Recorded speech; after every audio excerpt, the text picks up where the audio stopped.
நீங்கள் இதெல்லாம் தாண்டி ரீசெண்ட் டேஸில் இப்போ ரீசெண்டாக நான் ஒரு விஷயம் பார்த்தேன் சார்.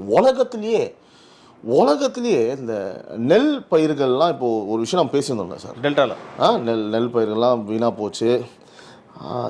எங்கேயாவது உலகத்தில் அந்த பயிர்களை வர வச்சு டேபிளில் வச்சு நீங்கள் பார்த்துருக்கீங்களா சார்? எங்கேயாவது பார்த்துருக்கீங்களா சார்?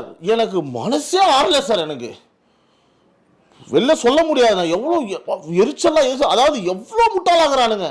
எனக்கு என்ன ஒரு புரியல. இப்போ அவர் வர வச்சு பார்த்து என்ன சார் பண்ண போறாரு? இப்போ முதலமைச்சர் அவர் என்ன சார் புரியாத பார்த்தா? அவங்க ஒருவேளை நினச்சிருக்கலாமா, ஒருவேளை நம்ம டெபுட்டி சிஎம் தான் போய் பார்த்துட்டு வந்துட்டாரு, நம்ம ஏன் போனோம் அப்படின்னு நினச்சிக்கிட்டாரோ சார்? பார்க்காம இருந்திருக்கலாம் சார். நல்லா புரிஞ்சுக்கோங்க, இவர் ஏன் போலன்றது என் பாயிண்ட் கிடையாது.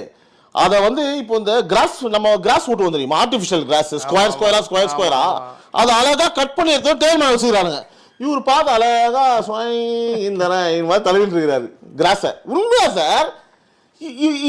சரி, ஓகே, நீங்கள் பார்க்குறீங்க, அது பார்த்து உங்களுக்கு என்ன புரிய போகுது? இப்போ கேட்டால் சொல்கிறாங்க அவர் முளைச்சிச்சா இல்லையான்னு செக் பண்ணுறாரு.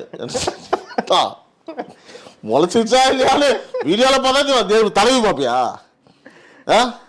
சார் இவர் பண்ணுறதே இவருக்கு பேக் ஃபயர் ஆகுதா இல்லைன்றது ஏன் புரிஞ்சுக்கிறார்?